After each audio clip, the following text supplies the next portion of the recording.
You're watching Mirror 7 News. Stay informed, stay ahead for more news.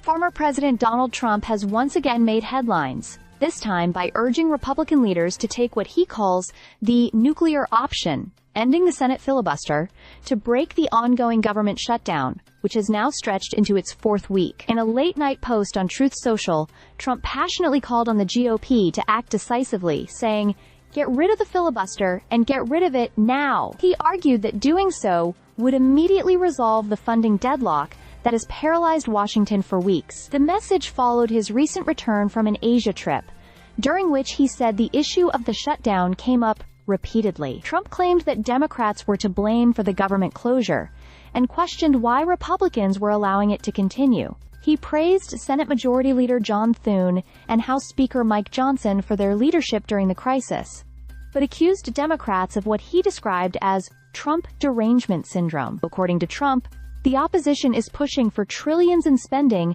that would divert funds from American healthcare programs to people who have come into our country illegally, something he said Republicans will never support. This isn't the first time the debate over the filibuster, a long-standing Senate rule that requires 60 votes to advance most legislation, has flared up.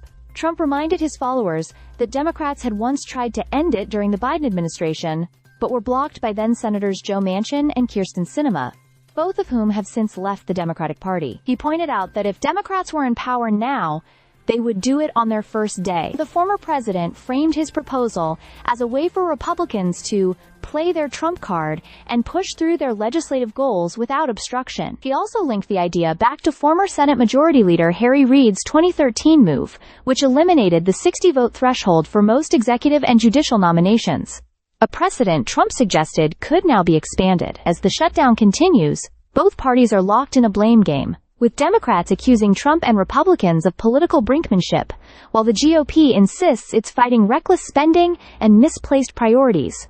Still, Trump's renewed push to end the filibuster adds another layer of pressure on GOP lawmakers, forcing them to weigh short-term political gains against a major procedural change that could reshape how the Senate operates for decades. Whether Republicans will heed Trump's call remains uncertain, but one thing is clear: the battle over the filibuster has once again become a symbol of the deep political divide in Washington, with no easy end in sight to the shutdown. Stay subscribed for more videos.